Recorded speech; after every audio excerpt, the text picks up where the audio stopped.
ఏది అయినా ట్రై చెయ్యి ఆచి చికెన్ మసాలా. తెలంగాణ కాంగ్రెస్ లో కల్లోలం నడుస్తోంది. సొంత పార్టీ నేతలే సీఎం రేవంత్ రెడ్డిని టార్గెట్ చేస్తున్నారు. వీరిలో బాన్సువాడ ఎమ్మెల్యే పోచారం శ్రీనివాస్ రెడ్డి కూడా ఒకరు. ఆయన తిరుగుబాటు తర్వాతే ఇతర వివాదాలు పార్టీని చుట్టుముట్టాయి. ఈ ఎపిసోడ్ లో మిగతా నేతలకు షోకాస్ నోటీసులు ఇచ్చినా టీపీసీసీ పోచారంకు మాత్రం నోటీసులు ఇవ్వలేదు. ఇప్పుడు ఈ వ్యవహారం టీపీసీసీ చీఫ్ మెడకు చుట్టుకుంటోందా? పోచారంకు నోటీసులు ఇచ్చి వివరణ కోరాలని బాన్సువాడలో మాజీ ఎమ్మెల్యే వర్గం ఒత్తిడి పెంచుతోందా? అసలు పోచారం శ్రీనివాస్ రెడ్డిని పూర్తి స్థాయి కాంగ్రెస్ నేతగా టీపీసీసీ గుర్తించడం లేదా? అందుకే నోటీసులు ఇచ్చే విషయంలో కూడా టీపీసీసీ తర్జన భర్జనలు పడుతోందా?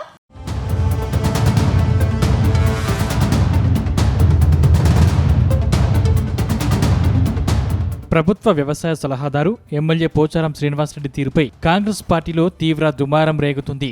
సీఎం రేవంత్ రెడ్డి సహా మంత్రులు వేం నరేందర్ రెడ్డిపై ఆయన చేసిన విమర్శలపై కాంగ్రెస్ పార్టీ క్రమశిక్షణ కమిటీ ఎందుకు చర్యలు తీసుకోవట్లేదన్న చర్చ జరుగుతుంది.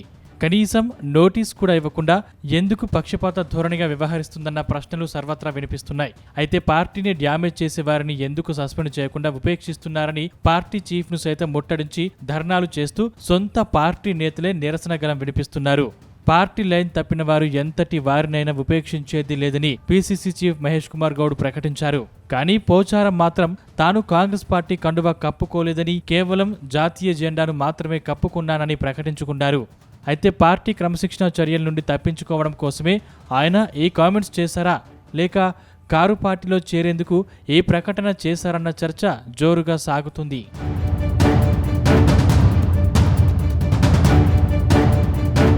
తాజాగా నిజామాబాద్లో పొలిటికల్ అఫైర్స్ కమిటీ సమావేశానికి టీపీసీసీ చీఫ్ మహేష్ కుమార్ గౌడ్ హాజరయ్యారు. ఆ సమావేశానికి బాన్సువాడ నియోజకవర్గానికి చెందిన మాజీ ఎమ్మెల్యే ఏనుగు రవీందర్ రెడ్డి వర్గం సైతం హాజరైంది. సమావేశ ప్రాంగణంలో వందల సంఖ్యలో పార్టీ కార్యకర్తలు, నాయకులు పోచారం శ్రీనివాసరెడ్డికి వ్యతిరేకంగా ధర్నాకు దిగారు. పోచారాన్ని పార్టీ నుంచి సస్పెండ్ చేయాలంటూ ముక్త కంఠంతో నినదించారు. సీఎం మంత్రులపైన విమర్శలు చేస్తూ పార్టీకి నష్టం కలిగిస్తున్నా పార్టీ ఎందుకు క్రమశిక్షణ చర్యలు తీసుకోవట్లేదంటూ ప్రశ్నించారు. దీంతో పీఏసీ సమావేశ ప్రాంగణంలో ఒక్కసారిగా ఆందోళనకర వాతావరణం నెలకొంది. ఎట్టి పరిస్థితుల్లో పోచారం శ్రీనివాసరెడ్డిని పార్టీ నుంచి సస్పెండ్ చేయాలని పట్టుబట్టారు.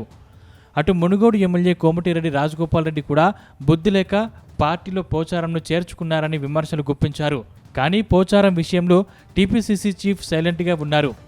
అయితే బాన్సువాడలో పోచారంపై కాంగ్రెస్ శ్రేణులు మండిపడడంతో పాటు చర్యలకు రాజగోపాల్ రెడ్డి కూడా పార్టీ నుంచి సస్పెండ్ చేయాలని డిమాండ్ చేయడంతో అధిష్టానం ఏం చేయబోతోంది అనేది ఇంట్రెస్టింగ్గా మారింది.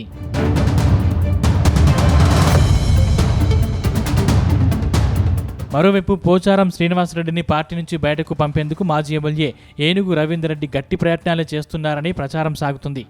అందుకే తన అనుచరులను టీపీసీసీ వద్దకు పంపించి ఆందోళన చేయించారనే ప్రచారం సాగుతుంది. గత అసెంబ్లీ ఎన్నికల్లో పోచారం చేతిలో ఓటమి తర్వాత బాన్సువాడలో రవీందర్ రెడ్డి పట్టు సాధించారు. ప్రోటోకాల్ లేకుండానే బాన్సువాడలో అభివృద్ధి పనులు ఆయన కనుసన్నల్లో జరిగిపోతున్నాయి. దాంతో రవీందర్ రెడ్డి వర్సెస్ పోచారం శ్రీనివాసరెడ్డి అన్నట్టుగా పార్టీ నేతలు రెండు వర్గాలుగా విడిపోయారు. ఈ నేపథ్యంలో పోచారం తిరుగుబాటు ప్రకటించారు. ఇదే సమయాన్ని అనుకూలంగా మార్చుకున్న రవీందర్ రెడ్డి పోచారం తన వర్గాన్ని ఉసుగొల్పారనే టాక్స్ అయితే వినిపిస్తుంది. మొత్తానికి కాంగ్రెస్ పార్టీలోకి వలస వచ్చిన పోచారం కూడా హాట్ కామెంట్స్ చేయడంపై కాంగ్రెస్ అధిష్టానం గుర్రుగా ఉన్నట్టు తెలుస్తోంది. అధికార పార్టీపై విమర్శలు చేస్తూ బీఆర్ఎస్ను ఆకాశానికి ఎత్తుకోవడంతో ఆయన కాంగ్రెస్ పార్టీని వీడేందుకు సిద్ధపడే ఈ కామెంట్స్ చేశారని అనుమానిస్తోంది. మరోవైపు తాను కాంగ్రెస్ పార్టీలో చేరలేదని పోచారం అంటున్నారు. రేవంత్ రెడ్డి సమక్షంలో కేవలం జాతీయ జెండాను కప్పుకున్నానని ప్రకటించుకున్నారు. అలాంటప్పుడు ఆయన్ను కాంగ్రెస్ పార్టీలో నుంచి ఎలా సస్పెండ్ చేస్తారనే ప్రశ్నలు వస్తున్నాయి. ఈ విషయంలో అధిష్టానం నిర్ణయం ఎలా ఉండబోతుందో అనేది ఆసక్తికరంగా మారింది.